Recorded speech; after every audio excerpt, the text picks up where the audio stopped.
Donc, cas clinique numéro 3, premier dossier long.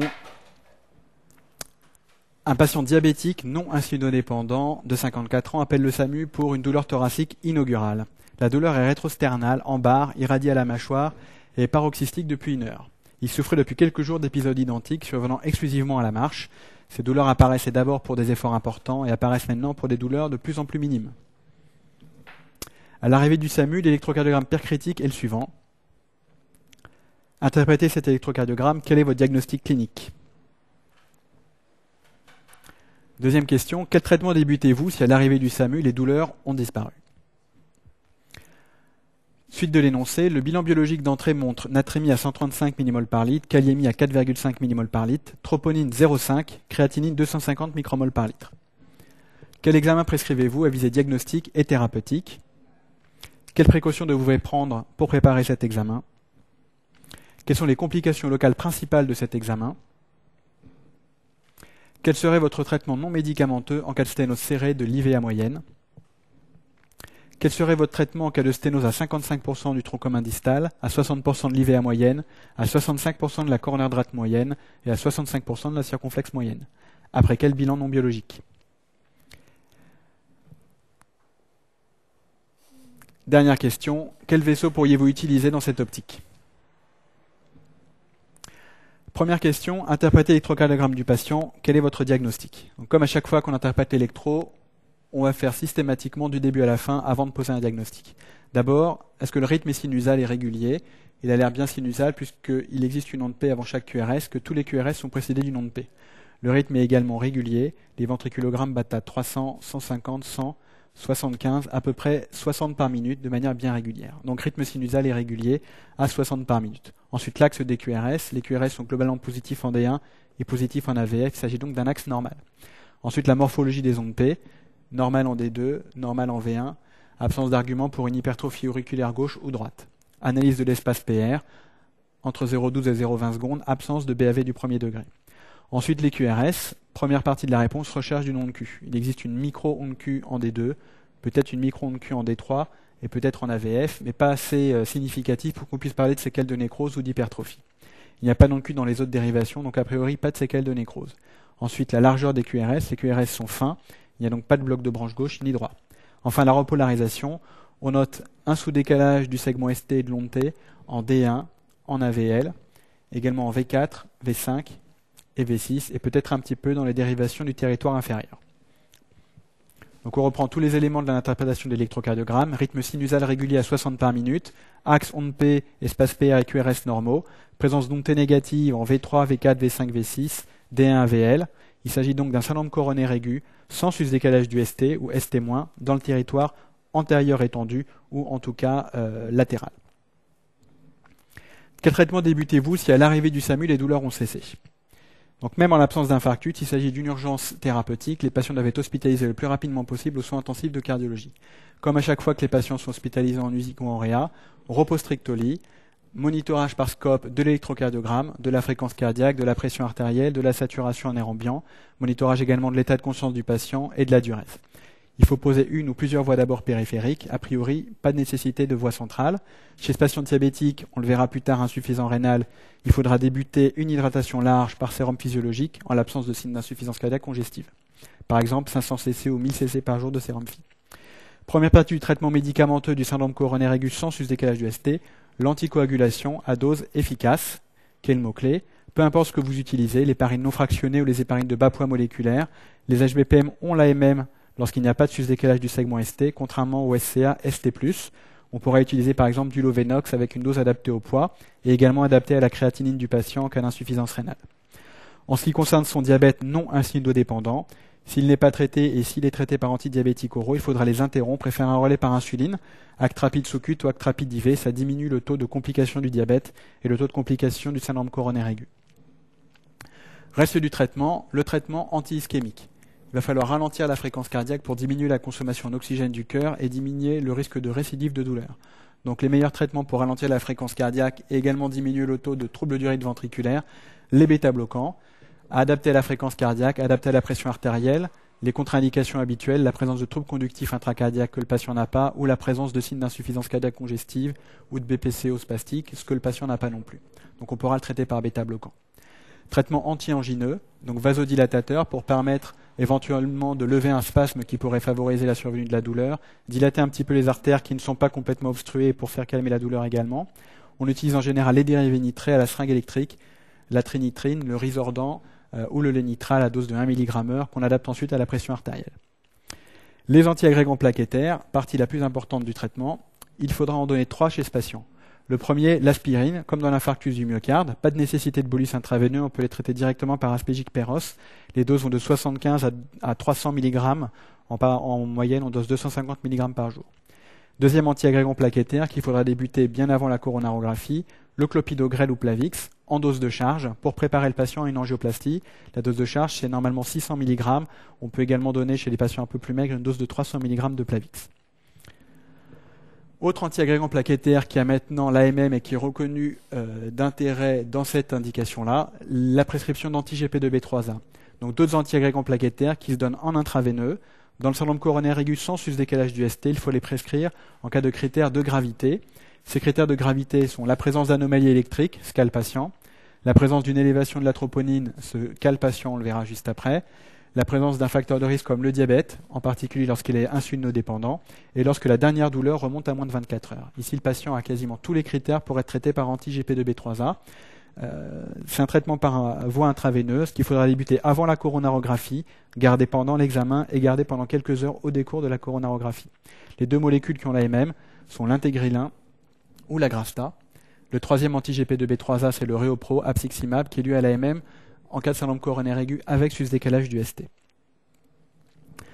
Enfin, le reste du traitement un peu moins important en phase aiguë, la prescription d'une statine sera systématique, surtout sur l'ordonnance de sortie chez ce patient en prévention secondaire, même avec un bilan lipidique normal pour avoir un LDL cholestérol inférieur à 1 g. Prévention d'ulcère de stress puisque le patient est hospitalisé en réanimation, qu'il est traité par anticoagulant à dose efficace, qu'il est traité par triple antiagrégation plaquettaire. Donc au risque hémorragique au niveau digestif, il faudra donner un inhibiteur de la pompe à protons à visée préventive.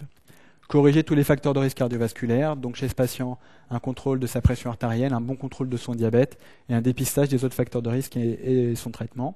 Il faudra préparer le patient pour la coronarographie. On en a déjà un petit peu parlé au début en disant qu'il fallait bien l'hydrater pour son insuffisance rénale et son diabète. On va voir par la suite le reste de la préparation pour ce patient.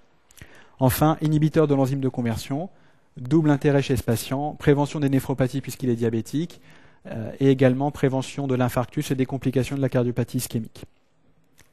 Donc ici des coupes anatomiques sur des cadavres qui permettent de comprendre l'évolution de la plaque d'athérosclérose à différents niveaux. Ici un niveau déjà un peu évolué. Ici on a le calibre de l'artère avec ses différentes limitantes, les limitantes élastiques internes, externes et la média. Ici donc une plaque d'athérosclérose qui est circonférentielle avec ici une partie beaucoup plus importante qui obstrue en partie la lumière artérielle. On comprend qu'à l'effort, il va y avoir une diminution de la perfusion des organes et donc ce qu'on appelle la crise ischémique, la crise angineuse, qui est due à une diminution de la perfusion du tissu à l'effort. Petit à petit, ces plaques peuvent se calcifier, se fibroser et au décours d'un événement aigu peuvent même se rompre et obstruer complètement l'artère. Ici, on a un exemple de plaque rompue avec obstruction de plus en plus importante de l'artère. Ici, l'artère est complètement obstruée. Lorsque l'artère est obstruée, il n'y a plus de sang qui arrive au niveau musculaire, en particulier du muscle cardiaque en cas d'atteinte d'une artère coronaire. C'est l'infarctus du myocarde qui débute. Il y a un continuum de ces plaques d'athérosclérose. Au début, la plaque est faiblement obstructive. Il y a simplement une diminution du débit sanguin à l'effort, donc les patients auront des crises angineuses à l'effort uniquement pour un effort stable. Ensuite, lorsque la plaque va devenir de plus en plus importante, les patients vont être de plus en plus limités à l'effort, la douleur va apparaître pour des efforts de plus en plus minimes. Lorsque la douleur apparaît au repos, la plaque est a priori déjà rompue, il y a des phénomènes vasculaires qui vont permettre l'agrégation plaquettaire, voire l'obstruction complète de l'artère, ce qui va provoquer un infarctus du myocarde, un sus-décalage du segment ST à l'électrocardiogramme. Le bilan biologique du patient montre une natrémie, une kaliémie normale, une créatinine un petit peu élevée chez un patient diabétique, ça peut s'expliquer, et une élévation modérée de la troponine. Quel examen prescrivez-vous à visée diagnostique et thérapeutique? Donc, évidemment, une fois que le patient est traité de manière maximale, il faudra prescrire une coronarographie, une angiographie des artères coronaires, après préparation. La préparation va consister Donc coronarographie après préparation, on va voir dans la question suivante comment il faudra préparer ce patient. Donc le déroulement d'un examen de coronarographie, donc c'est en salle a priori aseptique comme au bloc opératoire. Le patient est allongé sur une table dans des conditions les plus sceptiques possibles. La caméra de coronarographie qui tourne autour du patient pour réaliser différentes incidences. Ici le coronarographiste en tenue stérile de bloc opératoire comme un chirurgien. Donc les sondes vont être montées par voie artérielle, a priori fémorale. On peut le faire également par voie radiale. On le fait de plus en plus par voie radiale. Une sonde gauche qui va aller à l'ostium du tronc commun coronaire gauche. On injecte de l'iode pour opacifier les artères coronaires. Donc l'anatomie des coronaires, le tronc commun coronaire gauche. L'artère interventriculaire antérieure, qui est l'artère principale du cœur qui va jusqu'à la pointe, elle donne des branches diagonales et des petites branches septales. L'artère circonflexe, qui donne des branches marginales, qui va vasculariser la paroi latérale du cœur, alors que l'IVA va vasculariser la paroi antérieure du cœur et la pointe du cœur. Ici, une variante anatomique chez ce patient, une artère en position bisectrice, qui pourra également vasculariser une partie de la paroi antérieure et une partie de la paroi latérale. On peut utiliser une autre sonde pour explorer l'artère coronaire droite qui naît un petit peu plus haut, qui normalement se forme d'un premier segment, d'un premier coude, d'un deuxième segment, d'un deuxième coude, d'un troisième segment, et ensuite deux branches, l'IVP et la RVP. Ici, chez ce patient, une sténose serrée, quasi-occlusive de la coronaire droite au premier segment. Si on revient sur la coronarographie du réseau gauche, on voit une sténose très serrée de l'IVA proximale puisqu'elle est avant la première diagonale. Alors comment préparer un patient diabétique insuffisant rénal, a priori sans insuffisance cardiaque, à une coronarographie, une injection de produit de contraste iodé? Première chose, mise sous insuline, donc arrêt de tout antidiabétique oral. A priori, ça avait été fait dès l'admission du patient. Il faut le garder sous insuline jusqu'à la coronarographie, jusqu'au moins les 48 heures suivant la coronarographie, pour éviter le risque d'acidocétose diabétique par exemple. Pour éviter également ce risque, il faudra hydrater abondamment le patient, perfuser au maximum ses reins pour permettre de bien tolérer l'injection de produit de contraste iodé. Donc ça peut se faire soit par du sérum physiologique, soit éventuellement par du bicarbonate de sodium en intraveineux. Et il peut également boire de l'eau de Vichy par exemple, s'il n'est pas à jeun pour l'examen.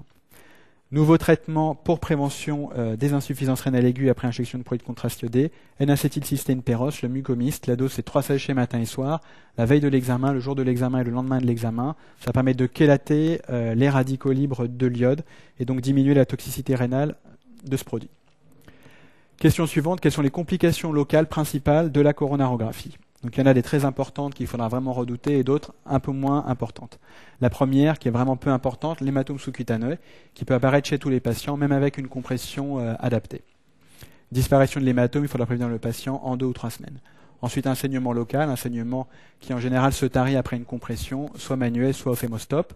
Ensuite, les complications beaucoup plus gênantes. La première, la fistule artério-veineuse, donc une communication qui est due à la ponction artérielle entre l'artère et la veine, en particulier au niveau fémoral, qui se traduit par un souffle, une induration locale. Le diagnostic se fait par un Doppler et le traitement se fait par une compression et la diminution des traitements antiagrégants anticoagulants. En cas de persistance de la fistule après un Doppler de contrôle, on peut proposer un traitement chirurgical. Autre complication, le faux anévrisme, donc un saignement sous-cutané à partir de la paroi artérielle qui va trouver son nid autour de la paroi et réaliser un faux anévrisme. Là également, le traitement se fait par compression et la surveillance se fait par Doppler. On peut également avoir une dissection de l'artère au niveau local, mais qui peut également s'étendre jusqu'à l'aorte initiale et réaliser une véritable dissection aortique. Beaucoup plus inquiétant, beaucoup plus gênant, mais en général c'est très localisé et ça ne nécessite pas de traitement particulier. Enfin, il peut y avoir des thromboses, surtout au niveau veineux, rarement au niveau artériel. Quel serait le traitement non médicamenteux en cas de sténose serrée de l'IVA moyenne? Donc ce serait a priori la coronarographie qu'on a vue tout à l'heure. En cas de sténose monotronculaire de l'IVA moyenne chez ce patient, donc responsable d'un syndrome coronaire aigu apicolatéral, sans sus-décalage du ST, le traitement est l'angioplastie de l'artère, IVA moyenne, avec la mise en place d'un stent. Et ici, il faudra bien préciser qu'il y a une indication au stent actif. On réserve les stents actifs aux patients n'ayant pas de sus-décalage du segment ST et aux patients ayant des risques importants de cardiopathie ischémique, en particulier les patients diabétiques. Il faudra toujours s'assurer avant la mise en place d'un stent actif qu'il n'y a aucune chirurgie prévue pour les patients, en particulier oculaire ou prostatique, car à ce moment-là, il faudra arrêter un des antiagrégants, ce qui est contre-indiqué en présence de stent actif. Il faudra également bien prescrire des anti-GP2B3A, donc l'intégrine ou l'agrasta, comme on l'a vu tout à l'heure, puisqu'il a une lésion a priori simple accessible à une angioplastie et au stenting, et qu'il a des facteurs de gravité, élévation de troponine, modification électrique, diabète. En cas de stent actif, donc recouvert d'une substance chimiothérapeutique qui va diminuer le taux de sténose intra-stent, il faudra une double antiagrégation plicataire pour la plus longue durée possible. Avant, on disait 6 mois, maintenant c'est quasiment à vie, puisqu'on sait qu'à l'arrêt du Plavix, le taux de thrombose est très important, donc un risque d'infarctus. En cas de stent non actif ou stent nu, double antiagrégation plaquettaire par aspirine et Plavix pour une durée environ d'1 mois, et ensuite aspirine ou Plavix seul. Ici, une image d'endoprothèse intracoronaire. Donc ici, un guide de coronarographie recouvert d'un ballon qui ici a été gonflé. Le ballon est lui-même recouvert de l'endoprothèse, donc un grillage, en général en acier, qui va se déployer sous pression et donc écraser la plaque d'athérome sur la paroi artérielle, en général de manière efficace, et permettre un flux normal dans l'artère coronaire qui était anormal. Question suivante, quel serait maintenant le traitement en cas de sténose à 55% du tronc commun distal, 60% de l'IVA moyenne, 65% de la CD moyenne, 65% de la CX moyenne, et après quel bilan? En cas de lésion coronaire tritronculaire avec en particulier sténose serrée du tronc commun, surtout chez un patient diabétique et surtout en cas d'indication à la revascularisation de l'artère principale l'IVA, il y a une indication à une chirurgie cardiaque de revascularisation coronaire, le pontage orthocoronaire. Ici, il faudra environ 3 pontages, un sur l'IVA, un sur la circonflexe et un sur la CD. Le bilan préopératoire est beaucoup plus simple qu'avant une chirurgie valvulaire. Il faut une consultation d'anesthésie obligatoire, une consultation avec le chirurgien cardiaque qui expliquera au patient la durée et la nature de l'intervention. Les seuls bilans réalisés en préopératoire, des EFR avec des gaz du sang pour évaluer la tolérance respiratoire de l'intervention après la sternotomie. C'est prédictif d'une extubation précoce en post-opératoire. Doppler des troncs supraortiques avant toute CEC pour rechercher des plaques d'athérome importantes, sténosantes, qui pourraient être traitées par endartaectomie avant la chirurgie vasculaire, mais en même temps, durant la même intervention. Quels vaisseaux pouvons-nous utiliser pour les pontages orthocoronaires? Différents vaisseaux sont utilisables. Les artères mammaires, il y en a 2, la droite et la gauche, donc à réserver pour la revascularisation de l'IVA. On peut également utiliser d'autres artères, les artères radiales, mais qui sont beaucoup plus spastiques et qui peuvent nécessiter un traitement au long cours par inhibiteur calcique à visée antispastique. Et enfin, on peut utiliser les veines saphènes internes, gauche ou droite, pour réaliser des pontages veineux. La différence entre ces pontages, les pontages mammaires artères ont une durée de vie quasiment illimitée, de même que les pontages radiaux. Par contre, les pontages saphènes ont une durée de vie d'environ une quinzaine d'années. Donc, possibilité de réintervention ou de dilatation sur les pontages ou sur le réseau natif en cas de sténose. Ici, donc un schéma pour reprendre l'anatomie du cœur, des coronaires et les différents pontages utilisables. Donc ici, le ventricule gauche, avec le départ du tronc de l'artère pulmonaire, la paix droite et la paix gauche, le départ de l'artère aorte, les troncs supraortiques. Ici, la naissance de la mammaire interne qui revascularise l'IVA, l'artère principale du cœur qui est ici. On peut également utiliser un pontage veineux. Donc lui, par contre, ne part pas du réseau artériel du patient, il est prélevé au niveau du membre inférieur, suturé en amont de la sténose sur l'aorte, au-dessus de la sténose qu'on trouve ici, et suturé en aval sur l'artère coronaire. En conclusion, sur ce dossier très important, les syndromes coronaires aigus sans sus-décalage du ST, il faut bien connaître les critères de gravité, modification électrique, élévation de troponine, dernière douleur dans les moins de 24 heures, patient diabétique, qui nécessitent qu'on discute la mise en place d'un stent actif et qui nécessite surtout qu'on discute une triple antiagrégation plaquettaire, aspirine, clopidogrel et anti-GP2B3A. Il faut bien connaître ces nouvelles molécules qui ont les mêmes maintenant depuis environ une dizaine d'années, donc il faudra les citer sur vos réponses. Il faut également connaître les indications de traitement par angioplastie coronaire à froid, les indications de pontage orthocoronaire, le bilan préopératoire. Ici, il n'y a pas lieu de rechercher un foyer infectieux dentaire ou stomatologique comme pour une chirurgie de valve. Il faut bien connaître toutes les artères qu'on peut utiliser pour réaliser ce genre de chirurgie.